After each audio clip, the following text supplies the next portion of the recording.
Hey guys, Wrestling Rebels 89 here with another reaction video.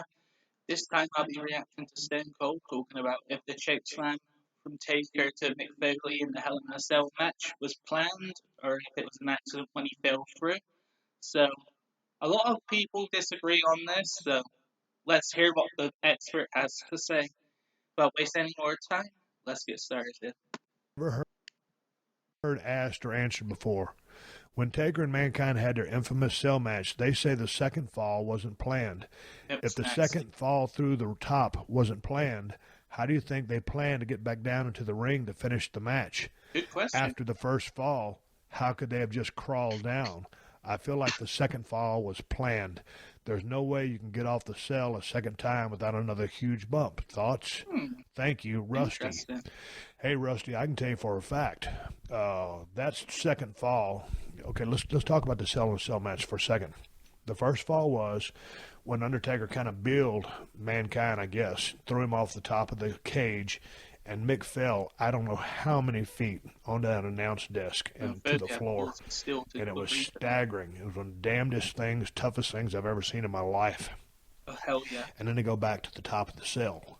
And then Taker was going to give Mick a chokeslam, and he did. The cage was not supposed to break. Okay. I know that for a fact.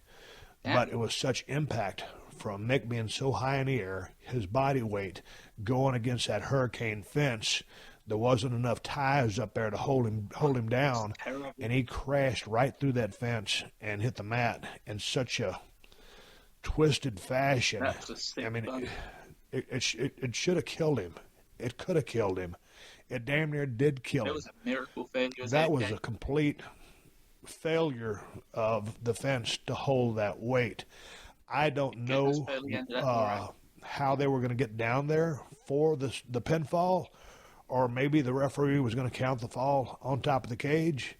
But that fall was not planned, because you've got to understand what kind of a risk that was. It's one thing to just say, hey, I'll take a pile driver, but just to say you're going to take a bump like that, and you're thinking, okay, the cage is going to slowly start breaking and ripping away in such a fashion it's going to let me down easy. Man, Mick has taken some dangerous bumps in his lifetime. Sure, and has been in very many dangerous matches. But and I say this with respect, as crazy as Mick Foley is, as almost seemingly how impervious he is to pain, I just don't think he would have taken such a dangerous bump, because there's really no good way to look at the outcome of that bump or control his destiny, being his landing in a safe fashion from such impact through something which is the unknown, which is that fence, hitting that mat. So I don't know. Maybe next time I see Mick, I'll ask him, were you guys going to crawl down? What was the finish? Because I don't know, and that's something I've never asked Mick. As good a friend of he is to me, I've never asked him that, and that's a damn good question. So I'll follow up with you, and I'll get with Mick, and I'll ask him. But I can tell you right now on this podcast, I don't think that thing was planned for him to go through that cage. It was just too risky of a bump, and they had already risked it all when Mick took that first bump off that cage. Anyway, Mick. Well, so Austin is 100% convinced that was not planned. That Foley already got thrown straight off the top through the announcer table was a once-in-a-lifetime bump, which he should have never taken to begin with. So to them, I don't care if it was actually planned, if Foley comes out and says it is. That was such a stupid risk to take if it was planned.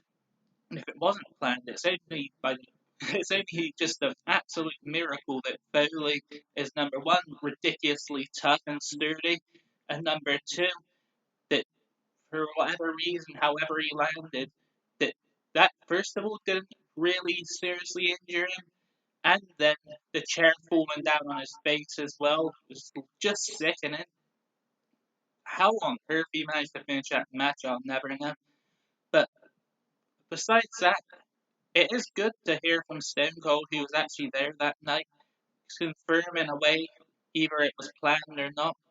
It takes nothing away from Foley and his badassery either way, but it's definitely good to know. So yeah, hope you enjoyed this reaction. Hope you enjoyed all my recent videos. Thank you for watching. Like, subscribe, and click the notifications bell if you haven't already. This is Wrestling Rambles 89, signing off.